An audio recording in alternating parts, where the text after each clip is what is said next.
E deixa eu ver, galera, se vocês tiverem perguntas, vão mandando aqui, que eu vou estar fazendo para a Luiz também. Uma outra pergunta, essa já entra no do polêmicas, viu, Luiz? Vamos lá. O que você acha sobre o Bitcoin, as criptomoedas em geral? Criptomoedas. Olha, eu acho que já há algum tempo deixou de ser algo, uma moda, vamos dizer assim, né? Eu acho que isso divide muitas opiniões de pessoas muito competentes, né? Então eu acho que cada um deve primeiro formar a sua própria opinião, né? Então primeiro você tem que entender o que é uma criptomoeda, né? Antes de você julgar, enfim. Eu acredito que há algum tempo está se formando uma bolha, né, justamente de investidores que não entendem o que estão comprando, o que estão investindo, estão simplesmente indo, olhando um histórico de investidores que surfaram essa onda, esse crescimento nesses últimos 10 anos. Né? É um ativo relativamente novo, que ninguém sabe qual vai ser o futuro disso. Né? Mas eu acho que é uma tendência irreversível. Eu não tenho no meu portfólio por um motivo. Se algum dia realmente as criptomoedas vierem a ser tão importantes como eu acho que virão a ser, moeda de troca, inclusive aceitas por empresas, quem sabe um dia eu não recebo os meus dividendos em criptomoeda. Porque é o seguinte, as empresas são as maiores geradoras e distribuidoras de riquezas que existem no mundo. Então, eu investindo em empresas, eu automaticamente, se receber meus dividendos em Bitcoin, em criptomoeda, eu vou ter isso no futuro. Você entende? Então, a mesma filosofia, por exemplo, que meu pai teve em todos esses anos de troca de moeda. As pessoas geralmente perguntam, poxa, como que o Barsi lidava com isso? Gente, ele não lidava, porque as empresas, um dia amanhecia com cruzeiro, outro dia era o cruzado, ele recebia na moeda nova, porque ele investia nessas empresas e as empresas são obrigadas, obviamente, a distribuir os seus dividendos na moeda corrente do país. Então, ao investir em empresas, você está protegido da inflação, você está protegido desses movimentos especulativos, né?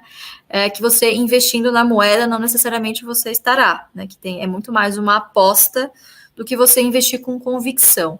Então, assim, se você sabe do que se trata um criptoativo e você está investindo pouco, vamos dizer assim, aquele dinheiro, aquela parte do seu portfólio que realmente você não vai precisar amanhã, eu não vejo problema quem estiver fazendo isso. O problema é quem realmente começa a adicionar complexidade na carteira sem saber o que está fazendo, indo all in, sabe? Eu conheço gente que investiu em supercomputadores para minerar Bitcoin, achando que ia ficar rico do dia para a noite, e não foi isso que aconteceu. Né? Então, sempre quando você mexe um pouquinho com a ganância das pessoas, é preciso você ter um cuidado extra. Então, a gente não tem nenhum problema com as criptomoedas. Eu acho, de novo, uma tendência irreversível daqui para frente. Né? O blockchain, enfim, já é uma tecnologia que está sendo empregada, inclusive, nos mercados financeiros para aprimorar todos os processos, né? E é isso, um dia a gente vai ter que, todos nós vamos ter que conviver com isso, mas se você estiver investido em empresas, automaticamente você vai estar no fluxo aí. Não, perfeito, entendi a sua posição. Ô, Luiz, outra pergunta que eu queria fazer para você aqui é se vocês aí do AGF, né, você, o seu pai, vocês investem no exterior, faz sentido para vocês ou não? Mesmo assim, porque no exterior também tem boas empresas que pagam bons dividendos, né? Existe sim. É que, obviamente, você estando no seu país, estando próximo das empresas que você investe, existe um nível de conhecimento muito maior do que você investir à distância. Obviamente, quando o Barça começou na década de 70, era praticamente impossível, era extremamente burocrático de se fazer. Então, só valia a pena você investir fora se você fosse, ultramilionário, né? Então, investir fora era algo para poucos. De uns 5 anos para cá, isso foi super democratizado, o que é muito positivo, né? Porque, basicamente, se você for ver, o IGPM mostrou isso para a gente, nossos gastos também estão atrelados ao dólar.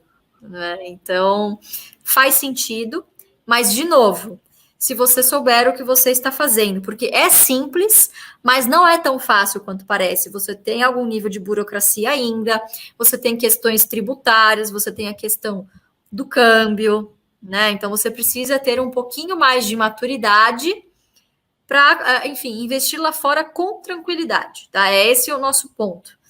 Como nós investimos em empresa, o que é investir em empresa? Você ser empreendedor? É você resolver dores, né? Quanto maior a dor que você resolve, melhor vai ser a sua empresa, mais a sua empresa vai lucrar, né? Mais ela será querida e bem-quista pelos seus clientes, pelo seu público, enfim, pelos seus acionistas. Me fala um país com mais dor para resolver do que o Brasil. Nossa, Então, muito, né? exatamente. Então, é o eterno país das oportunidades, né? Então, para quem é empreendedor, inclusive o próprio Guilherme Benchimol falou isso numa palestra e eu achei genial. Perguntaram para ele, se você tivesse 1 milhão hoje e tivesse que escolher um país para empreender, em qual país você empreenderia? Ele falou, no Brasil, porque o cara que olha de fora fala, eu não vou investir nisso, isso aí é coisa de louco, né? Então, o risco acaba compensando aí a potência que a gente pode um dia vir a ser. E uma coisa também, Lu, que eu sempre falo com o pessoal daqui, é que, tipo assim, já é difícil você fazer o stock picking, né, aqui no Brasil. Você morando aqui.